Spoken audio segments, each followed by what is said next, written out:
Want to find out about new games that we have played? Always. And what we think of them? Let's go.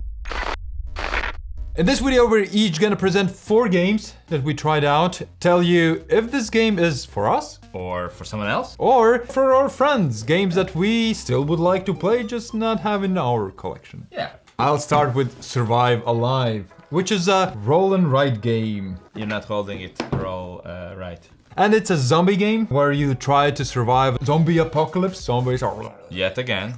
How many do you think you've survived throughout your gaming career? Many. And you can do that by using your resources and building a place to stay. At the beginning of the round, you get new resources, and then you can use those different colored resources. So you don't really roll, it's like a spend and write game. In the place of rolling, you draw from a bag. You're building up your defenses, you're building up your hospitals, trying to get new people in so you get stronger. And that's what you do on your turns. You move cubes and draw some fields. And then you can send some people scavenging. I think it's a great scavenging system, it's a great building system, yet not as satisfying as I would like it to be. But I still want to play it. I wouldn't put it in my collection, I would put it in my friend's collection. If you really like roll and writes and like the zombie theme, you should check it out. Well, I feel cornered to show my game. So this one's a really good looking little abstract game where each player, if you can open the box. Oh, cool, got it. First step complete. Each player has their own little glass pieces. The winner is who will clear out all of their own square pieces from the board. And you can do that by hopping over the opponent's circle. If you hop over the circle, you remove your square and now you're closer to the victory. On your turn, you just move one piece and then the next player goes. You can move your circle by 1 space or any squares by 1 space, or you can use your square to jump over multiple pieces as long as there's space to jump over. So maybe if I would be here, I could jump over this and then this. Very similar to checkers, just different. It really looks good. I really like the packaging and I really like the look of these, even though it's simple glass pieces. And it doesn't have a lot of rules. I'm not sure I want to keep it in my collection, but I'm definitely okay with you having it. Ah, great. For those people who like chess, checkers, something where there's no luck. It's all about you and the pieces and your opponent. Dungeon Saga Origins is my next game that I tried out. And it's a dungeon crawler. Is it from your granddad's collection? Because of the looks? Because of the looks. There is one of you who's playing the bad guy or game master. The DM will have a map, he will set it out, and whenever players move to a new space, the dungeon master will show you what you see. Here are monsters, here are chests, and they always have a mission, like find something, look for something, kill something. The usual dungeon-y reading stuff. The general rules are super simple, everything felt clean. I had a really good time being the DM, making some intrigues, because it's not like always the bad guys will go, you know, I'll take 1 step back so it's more difficult for you to get in that room. Yeah. It's turn-based. The good guys do their turns, then the bad guy goes and so on. Okay. But the bad guy in this game gets 4 interrupt tokens, which means you can do a turn and then I can say, oh, I'll use my interrupt token and I will move now. I will do one action like move or attack. Okay. You're not safe. You can plan everything, but I could just say, okay, stop. I'll move here and attack. Are those interrupt tokens for the whole game? 4 for entire game. Plus, good guys, if they die, they have tokens that save their lives. Like, they have second chance, right?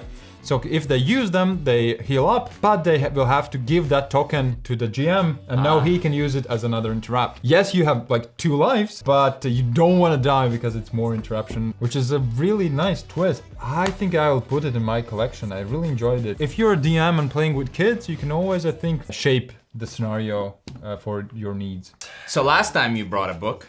I did. This time I brought a book. So we're considering creating a book club. Reading some Brandon Sanderson. Okay, let's be honest, we're just reading some comic books. So this is a tabletop RPG called Tales from the Loop. Imagine Stranger Things mixed with mechs. So you're playing kids who have their own personal troubles, but they live in this place in Sweden where a lot of weird things happen. There are robots, there are monsters, and you have to deal with those mysteries. Essentially, in each session, you're trying to solve a mystery. And you're trying to solve this mystery while dealing with your, going home stuff, parents, school, and things like that. The thing that solved this for me is when I heard that once per session, you can pass any skill check by putting on your favorite 80s song. I was just like, okay, I'm sold. It's a very simple role-playing system. Create a character, you choose its age. The older you get, you have more skills, but you have less luck. Just the setting's really nice, and I mean, if you like Stranger Things, I think you'd love this setting as well. Well, I'd say this is almost a good first RPG. If you also okay with like emotional role playing, you have to talk with your parents. Maybe some people won't enjoy as much as just fantasy. I guess that also comes down to your game master. If he knows the group, he can help you out with that. We're keeping it. We're keeping this. We're keeping this. Love it. If you have other role playing games you would suggest us try, please do, because we want to create best top 10 role playing games. For me, the next game will be Moonrakers. We had played it before they sent us a recopy. Yes. Shout out to Cardiner, one of our oldest Patreons and supporters. You also can become our supporter and help us create these videos by going to Patreon, or under this YouTube video you can become a YouTube member and help us out. Send us a little bit of money to make sure that we continue doing this. This game is all about cooperation and not cooperating. Yeah, only cooperating as far as it's good for you. You will want to fulfill contracts because it will give you prestige and money, and that's all great, right? But those contracts are very difficult, like very difficult. So you will need help. The only help you can find is this guy.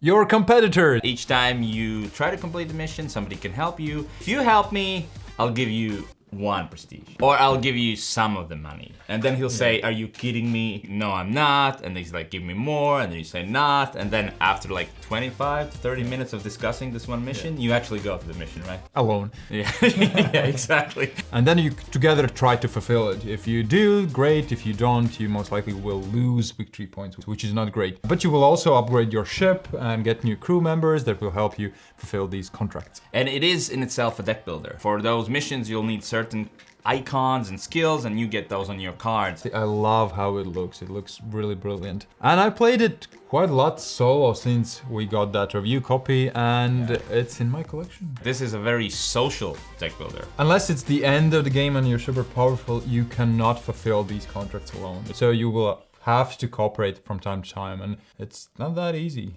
I tried Flock Together. It's a cooperative game about chickens. Yeah, you play chickens? Try to fight off all the predators that are coming to your coop. So it's a coop co-op game. Love that. There are these little predators. They're little at start, but they will level up and you have to defeat them so they don't threaten your coop. You're playing chickens. At first, little chickens, but then you can eat a lot of food and get bigger and have more powerful abilities, and you have 3 seasons to defeat those predators. If you do, you win. If you don't, you lose, and they probably break into the coop, and then they're too powerful and eat you up. As chickens, you can eat, lay some eggs, and attack. Yeah, like chickens would normally do. You see this bear walking, and then a bunch of chickens like.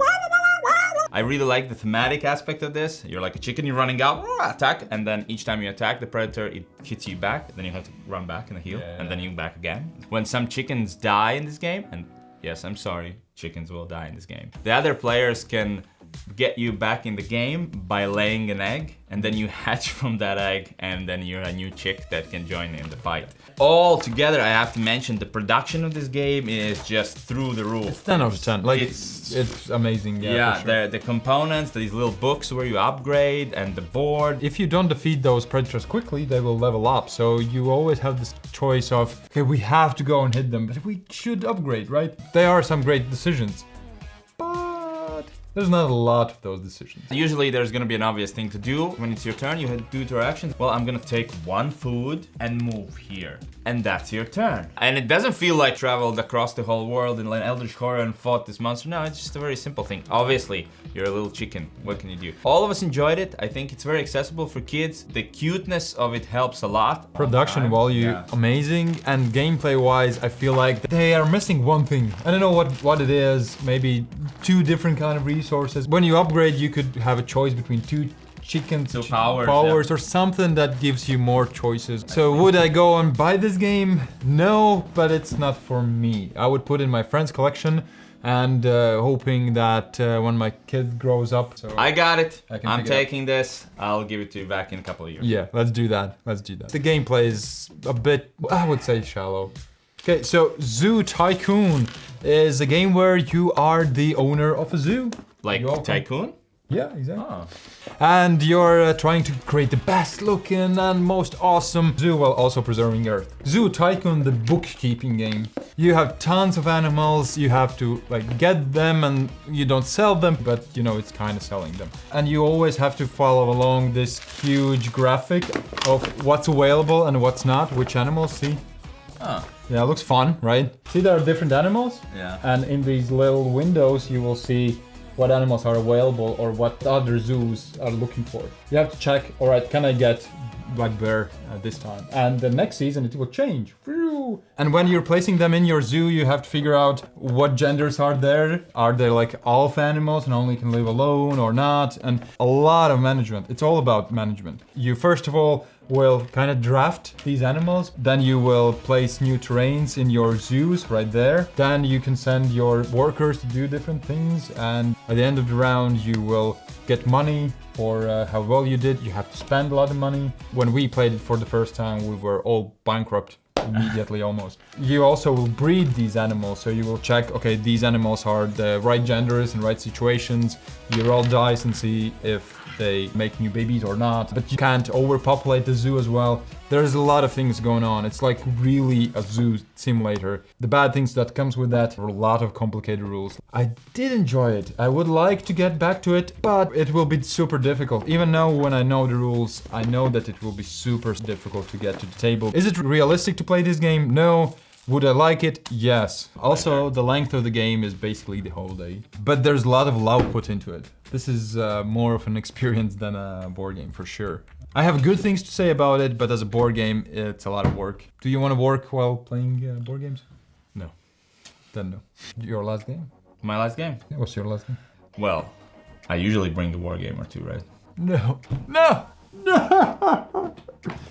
Oh, we were so close to the end. So close to the end. Sorry, of friend. War games. It's a 2-player war game, which has a lot of dice rolling. I think you can do this, finish this video alone. No. Ottomans are attacking Vienna and trying to, well, take it over. Sort of a card-driven game where each player has their deck of cards and they'll play those cards to help them win battles, place fortifications, and shoot at the other players. So you piff puff, roll some dice, and have a winner. Don't Great. sound excited. It's so confusing. So we'll see you next time when we actually bring out 8 good games. Sorry for 7 good ones in this one. And there's a maximum of how many troops you can eliminate per combat. So you roll a bunch of dice and only 6s counts, and you can eliminate 1 or 2 troops. So you can't wipe out the whole fleet because of the bad die roll or a good die roll. It's quick, more of a localized war game, and one player is trying to get into the city, and you can play cards to dig like tunnels underneath or just shoot cannons and try to wipe out the defenses. And the combat is unique, where you roll a bunch of dice and play cards, and you can eliminate just a few units. It's not gonna be like, oh, I wiped you wholly out. Yeah, the most unique part is the card play. There are 2 types of cards. There are the event cards and action cards, and then there are the combat cards, which help you out. So you have to manage between those. If you're looking for a simple war game... I'm not. But if you would be... No, I'm not. But imagine you would. Let's move on. Anyways, thank you for watching this video. Wait, we had 8. You didn't say... Oh, it's another collection. It's easy. So... No. Yes. No. Yeah, Now I'm keeping it.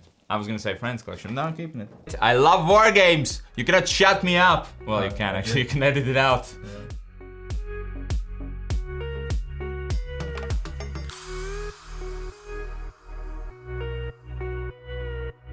See, I shot him off.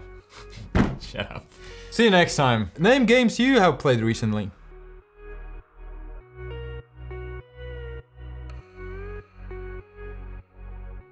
Also write down in the comments, what do you think Giannis just said? Because we didn't hear him. Bye. Bye. Oh, small thing. Support us. Yeah. That. Did they hear me say that? Yes, yes. Okay. Whew. The most important part. That was the important part. Thank you. Bye.